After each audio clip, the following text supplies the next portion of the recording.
Hi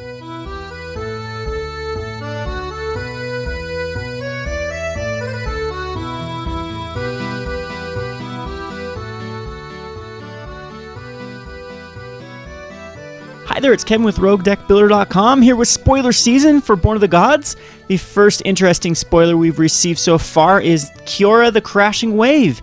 And this was the Christmas present here from Wizards of the Coast to all of us, letting us know that the Planeswalker for the set is going to be finally a blue-green. So if you watched my other Born of the Gods top 10 wants, I did say I wanted a blue-green Planeswalker, so this was an awesome Christmas present from Wizards.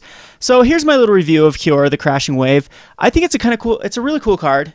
I am not too sure about the power level. I'm going to be a little bit hesitant to just come out here and say, whoa, this is so powerful, whoa, this plane sucks, as my initial analysis of Domri was completely off, and that's one thing that I've eaten my words about. When Domri was spoiled, I looked at the card and was like, this Planeswalker is awful. And then as I play tested it and built decks around it, Domri is probably my favorite Planeswalker ever printed. I'm not saying that it's the most powerful ever, but I've had the most fun with Domri than I have with any other Planeswalker. I think Sorin would take a close second, but Domri is my favorite Planeswalker ever printed. Just probably because of the Domri Fight Club deck is one of my favorite decks I've ever brewed.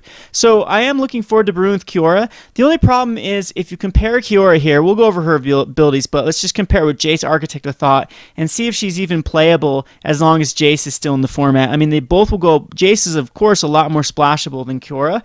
Even with the double blue, he fits a lot easier in just a regular blue-green deck. And anyway, let's just go over the plus abilities.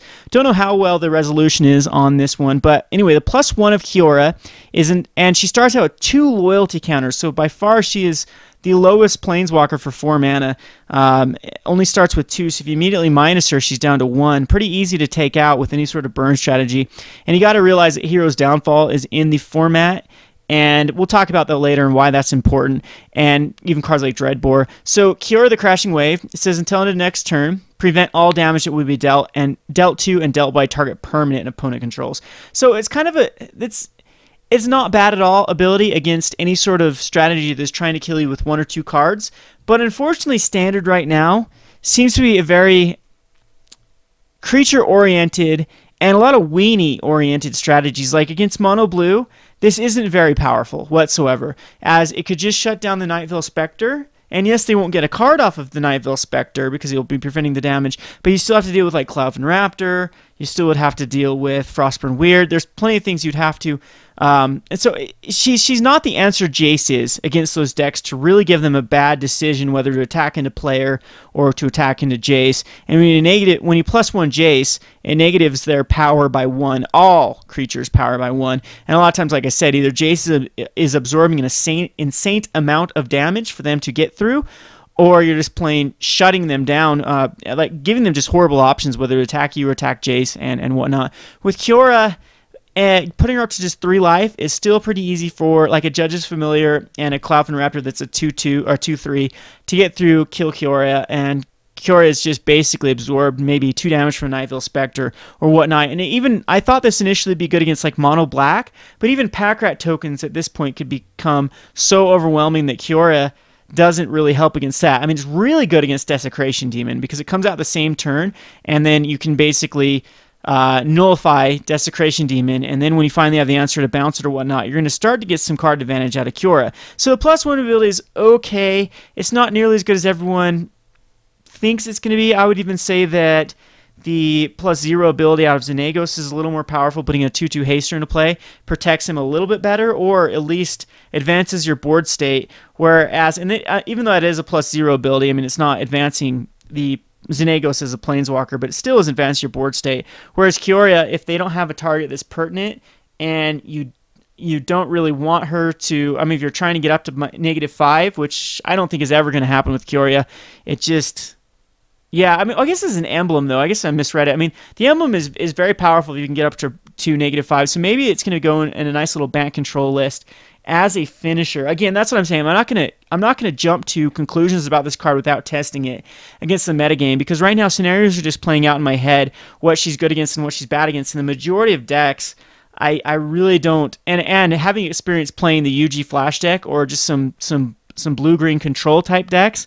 What we really need to see with Kiora is a lot of cards. I guess Sylvan Caryatid would be great with this card, or any other just roadblocks you can put out, like even like Wall of Frost, to protect Kiora better than her +1 ability. And then eventually you can get to that -5 and get that emblem where you keep putting Krakens into play. Anyway, I'll get to that. Let's not skip over the -1 ability, which I absolutely love, which is draw a card, and you may play an additional land card this turn. If you actually look at my video, that's kind of two of the abilities that I was suggesting for a blue-green Planeswalker, so it's almost like you think that I had some sort of insider information about this card. But anyway, I think it works perfectly, this kind of Explore ability. This basically is, our -1 is Explore, which is an awesome card.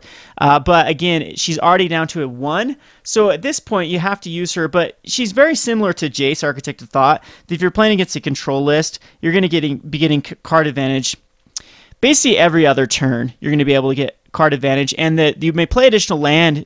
Pseudo ramp type ability is not bad either. So I love the -1 ability. I kind of wish she would have started out with 3 loyalty counters. I don't think it would have been too overpowered to start at 3 and maybe push up her emblem to -6. But we'll just have to see how she plays out. If nothing else, I think she'll be a fun card, and she's definitely going to see play. People are going to try to brew around her, and she's going to be a casual hit.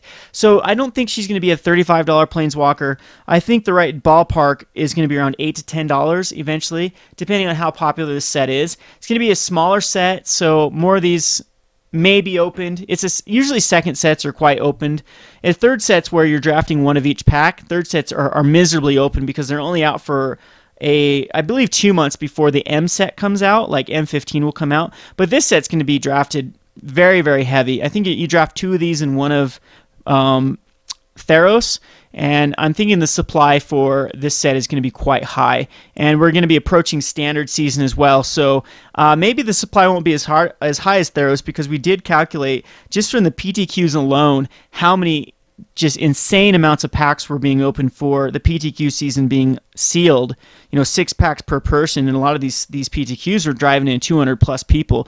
So just an insane amount of Theros was open there. So maybe, I don't know, and the demand for these will be higher. The demand for Born of the Gods will be a lot higher than Theros is, because of, again, we'll be approaching into the PTQ standard season. So price-wise, again, I expect this card to be a $30 card right out the gates. I haven't checked how much the pre-selling is going for Kiora, but they always overinflate the prices. I mean, remember Tezzeret at $50 when he was spoiled and whatnot, and I think Karn was huge too back then. And Karn ended up going down to like $6 at one point, and now Karn is a very expensive Planeswalker again, but that's because they made Modern an actual format, and Karn actually works very good in Modern. Anyway, so Kiora I don't think is powerful enough at all to see any sort of Modern play. It might push Bug, might push some people into Bug. I mean, but I think that Kiora doesn't fit in a Bug strategy. So, and I think that for Bug to actually be viable in Modern, we're gonna have to see a card like Baleful Strix, and to really give an advantage over Jund. So anyway, I can see Jund.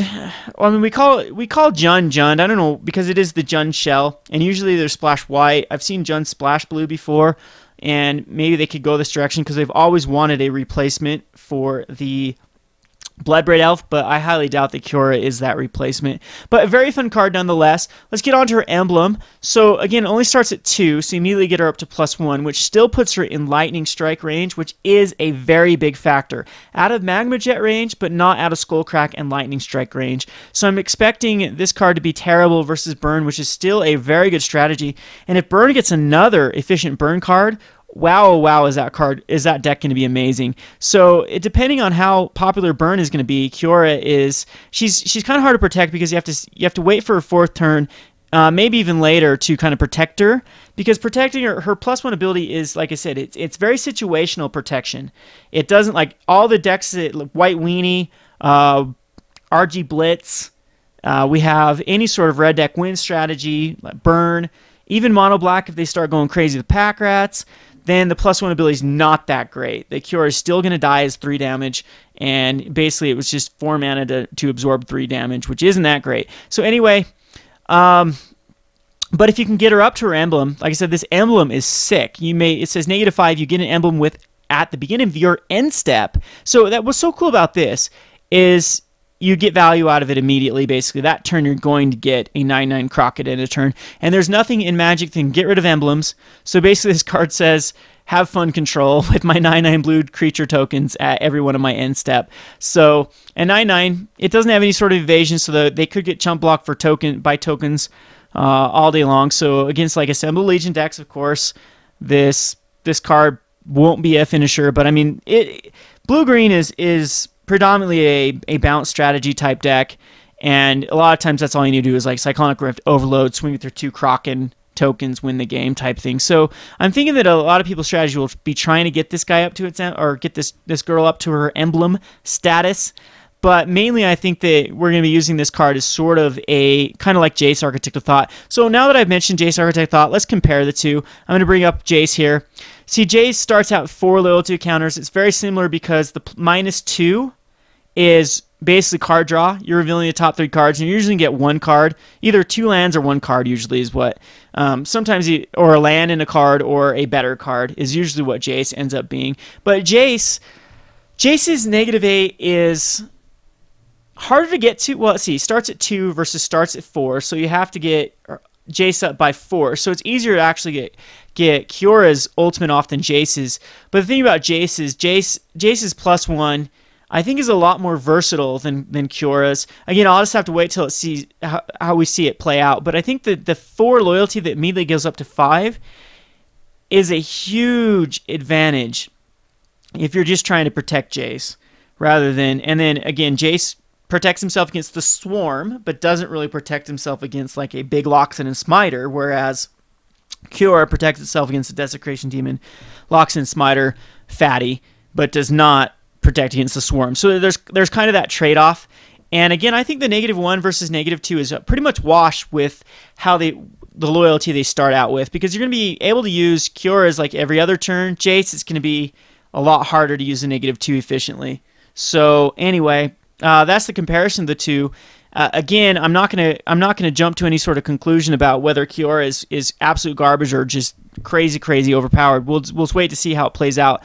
I think, of course, the Kiora can't fit in an Esper build. It can't fit in a U-White build, so the versatility of Jace is a lot higher. And Jace has had a hard time getting over $20, even though, you know, Return to Ravnica is the most open set in the history of Magic. So, again, that has a lot to do with the price range there. Jace sees an enormous amount of play in Standard right now, though. So, again, and then decks that Kiora wants, it's hard to look at Jace and be like, okay, I'm going to take Kiora, even in a bug list or a UG list. It's hard to decide whether to use Jace over Kiora or Kiora over Jace, or Kiora over Jace when Jace exists, and we know how well Jace plays out. So that's just my food for thought there. I am excited though. It's a cool Planeswalker, and story wise is awesome. I think it's a great design.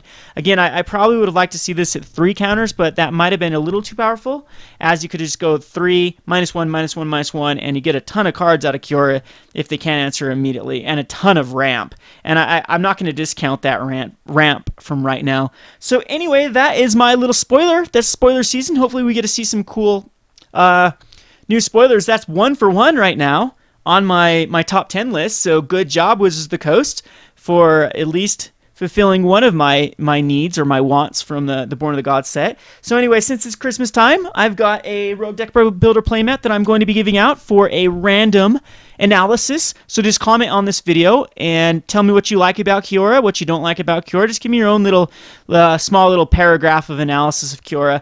I'm going to give this a playmat out to the most interesting response. This is Kevin with Roguedeckbuilder.com. Thanks for watching.